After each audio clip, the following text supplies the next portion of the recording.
Direction les locaux de l'école supérieure Audencia, classée au 7e rang au classement Master in Management en France par le Financial Times en 2023. Et où cultiver l'audace, toujours et à tout âge, croire en soi, se lancer, innover, apprendre de ses échecs, se relever et recommencer, est le leitmotiv de cette institution ici à Nantes. Et de l'audace, Lucas Potonier en a eu en imaginant HitRide, une solution de dématérialisation qui permet de retrouver tout l'historique des entretiens depuis l'achat de son vélo. Mais avant d'en parler ensemble, cette simple question, le vélo pour lui, est-ce une passion ou un art de vivre ? Alors le vélo, j'ai envie de dire que c'est une passion qui m'a été transmise par pur hasard, par ma mère, qui a monté sa propre location de vélo sur Pornic il y a quelques années de cela. Et c'est vraiment comme ça où je suis tombé dedans, les mains dans la graisse et dans l'huile. Il n'y avait pas auparavant, avant la location de vélo, il n'y avait pas cette culture vélo dans la famille ? Finalement, mis à part les balades du dimanche et les sorties entre copains, pas vraiment. C'est vraiment ça qui a été déclencheur de mon avenir et de cette réelle passion. Alors parlons de cette solution. Comment est arrivée la petite graine HitRide dans votre cerveau pour commencer à imaginer l'embryon de cette solution ? Eh bien en fait, c'est vraiment parti de ma première expérience en location de vélo. Grâce aux études, j'ai pu évoluer dans différentes villes, Angers, Barcelone et Nantes, dans des plus petits magasins et grosses enseignes, pour ne pas les citer. Et donc sur le poste de technicien et vendeur cycle, à force de mettre les vélos sur les pieds d'atelier, de les réparer, de discuter avec les propriétaires et les utilisateurs, j'ai fait le constat que les vélos que je réparais, ma manœuvre n'était pas reconnue finalement, et finalement la trace que je laissais était perdue. J'ai constaté qu'effectivement les factures n'étaient pas gardées, les traces d'entretien non plus, et cependant ces clés lors de la revente du vélo par exemple, pour ajouter de la valeur à celui-ci, comme on trouve en voiture par exemple. Alors, vous avez été récompensé en 2023, si je ne me trompe pas, lors de la 5e édition du concours d'entrepreneuriat d'Audencia dans la catégorie Jeunes Pousses, programme Grandes Écoles. Est-ce qu'on peut dire que c'est ici, à Audencia, que l'idée de cette solution qui vous trottait dans la tête a pris réellement son envol ? Je pense qu'on peut dire ça. C'était pas un hasard si j'ai choisi Nantes en école de commerce. En effet, on a une richesse question vélo ici assez développée, et vraiment en évoluant à Audencia, on est passé de l'idée au projet et à l'action finalement. Je suppose que de passer de ce projet à la conception, il a fallu pas mal d'étapes pour arriver en 2024 à la concrétisation de cette idée. Tout à fait. C'était pas un chemin facile, mais ce qui a été clé finalement, c'est les échanges et le mentorat. En effet, Audencia permet de suivre un chemin finalement vers l'entrepreneuriat et vers le projet afin de valider celui-ci, que le problème existe vraiment, afin de pas d'aller vers le succès finalement, la réussite. Et à travers ces groupes, on est mentoré par des professionnels entrepreneurs de la région nantaise ou non, mais surtout de notre domaine, là vers où on souhaite aller. Et les échanges avec les étudiants à travers les groupes a vraiment été clé, en tout cas pour mon projet, afin de comprendre le terrain et comment y parvenir. Ça vous a renforcé dans l'idée que c'était finalement, c'est la bonne idée ? Oui, tout à fait. Alors, quand on a un projet entrepreneurial et qu'on est ambitieux, forcément, les gens disent « oui, c'est génial comme idée, c'est révolutionnaire, effectivement, c'est pas fait ». Il faut aller un petit peu plus loin que ça, mais ça a été très motivant. C'est vrai d'être dans un environnement d'avenir, d'entrepreneuriat, et avec des personnes, de jeunes étudiants qui veulent aussi innover pour le bien et pour le futur. Ça a été, je pense, oui, clé de la réussite. Oui, parce que sur le marché, il fallait quand même aller voir ce qui se faisait, parce qu'aujourd'hui, il y a multiples applications dans le domaine et dans la filière vélo. On peut dire que pour vous, c'est un peu révolutionnaire. Alors, c'est pas un hasard si aujourd'hui on arrive à un produit tel qu'il est, donc sans application. C'est avant tout, justement, en passant par ces ateliers, de vraiment comprendre son marché, ne pas créer un produit supplémentaire pour le vélo, je ne voulais surtout pas ça, non plus une énième application qu'on aurait sur son téléphone. Je veux digitaliser et dématérialiser finalement le vélo, et ça passe par une web application et non pas une application, mais tout ça, ça a été vraiment le fruit de pièces rapportées, j'ai envie de dire. Alors justement, j'allais vous poser la question, comment iRide utilise-t-il la technologie connectée pour la gestion de la maintenance des vélos? Concrètement, comment ça se passe? Et on va le voir en images.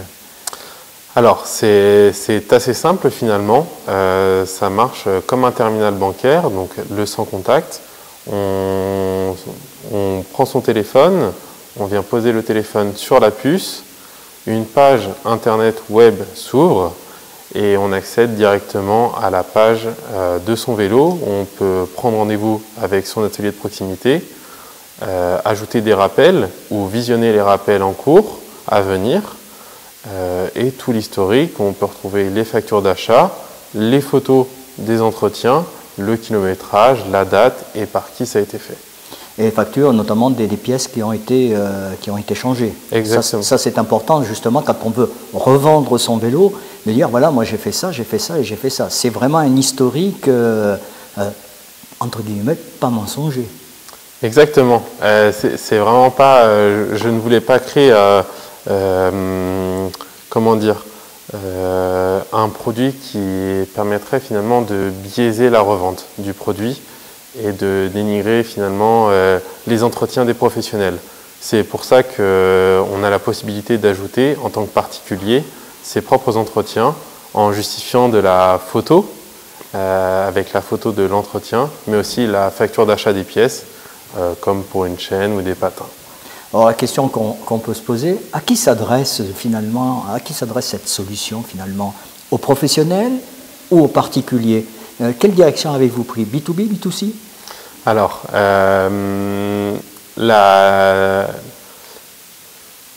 le produit à l'avenir sera à destination des professionnels, puisque en effet j'ai l'ambition d'implanter ces puces directement dans les cadres à la production.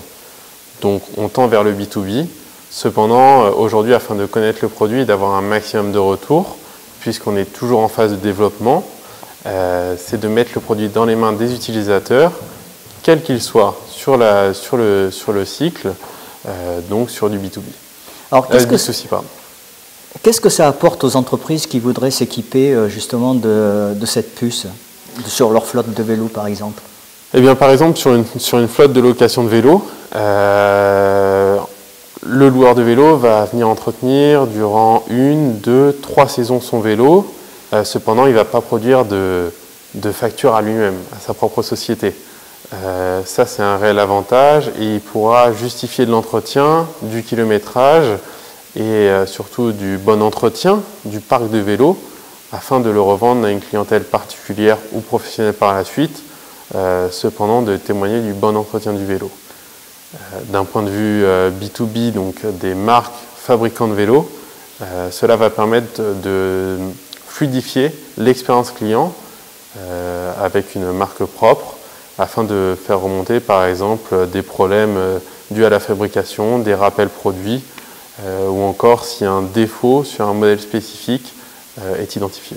Alors principalement on pense aux loueurs de vélos, c'est quelque chose pour eux qui est quand même essentiel, surtout quand chaque fin de saison ou 2 saisons, voire 3 saisons, on change son parc, ça peut être un atout supplémentaire pour revendre ses vélos.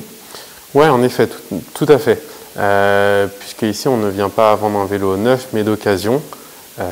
Et avec iRide, justement, la vie du vélo continue. Le vélo n'est pas forcément très usé à la suite de ces saisons. On renouvelle simplement le parc, on prend tout un groupe de vélos. Et c'est un élément vraiment clé pour le futur utilisateur du vélo, d'avoir tout cet historique et d'être sûr de ce qu'on achète. Effectivement, ça a bien été changé et mon vélo est en très bon état. C'est un bon état, c'est un bon reconditionnement de la machine. Tout à fait. Alors, votre solution est en test actuellement chez des professionnels, voire même chez des utilisateurs. Quels sont les retours que vous avez déjà? Alors, comme j'ai pu le dire en présentant la solution, on me dit mais ce produit est génial. Forcément, on ne vient pas entretenir son vélo tous les jours, on ne change pas la chaîne une fois par mois, sauf gros usage, mais peu de connaissances à ce niveau-là. Le retour produit est très bon, surtout d'un point de vue revente du vélo. Sachant que c'est tout nouveau, lorsque les utilisateurs vendent le vélo avec ce carnet d'entretien en plus, finalement, tous les retours que j'ai eus, c'est oui, effectivement, la personne est repartie directement avec le vélo parce que j'ai pu témoigner que ça a bien été entretenu, par qui et comment. Et ce qui est important à signaler, c'est que la puce, c'est comme une plaque d'immatriculation de la voiture et reste sur le vélo. En effet, tout à fait. On a le cas, par exemple, de vélos génériques. Grâce à cette puce, on peut authentifier le vélo, à qui il appartient, et surtout par où il est passé avec les différents propriétaires. Alors effectivement, ça permet de bien retracer. Alors vous êtes encore dans la phase de développement, on peut dire ça. Vos projets, Luca, pour attirer de nouveaux clients B2B, voire B2C, et je pense notamment, alors allez, rêvons sur le plan européen par exemple. Je ne pense pas que c'est rêver.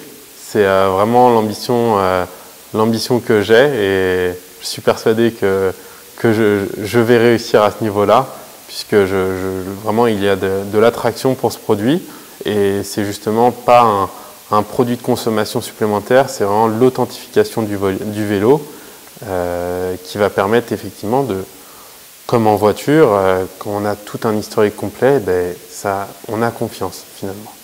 Alors oui, je pense qu'on peut s'installer sur un plan européen, pourquoi pas même mondial.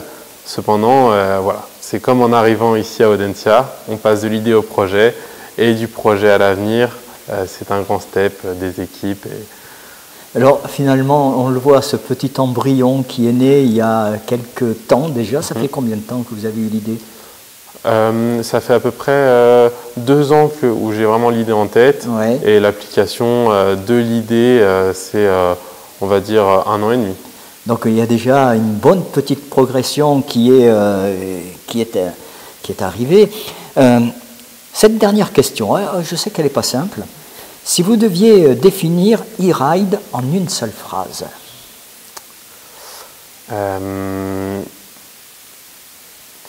C'est vrai que c'est assez technique. Cependant, je dirais que e-ride, je vais le définir avec une vision globale, ce que je souhaite finalement à l'avenir. e-ride va permettre de garder l'historique du vélo en toute sécurité et durant toute la vie du vélo, finalement, durabiliser la durée de vie du vélo. C'est vraiment ça. En tout cas, merci de nous avoir reçus ici à l'École supérieure Audencia. Alors, on redonne, Luca, l'adresse du site pour tous ceux et celles qui voudraient avoir des renseignements. Bien sûr, tout à fait. Alors, moi, je suis joignable directement par mail, donc via le site. Vous trouverez mon adresse mail. Donc, c'est www.eatrides.eu ou simplement, vous pouvez me contacter sur LinkedIn en mettant eatrides. Tout simplement. Et là, on pose toutes les questions qu'on a dans la tête et Dieu sait si on peut en avoir. Je répondrai avec plaisir. Cet entretien est à retrouver sur notre site www.francesecretavelotoutattaché.com, mais aussi sur les plateformes vidéo Dailymotion et Vimeo. Quant à nous, on se retrouve pour un prochain épisode.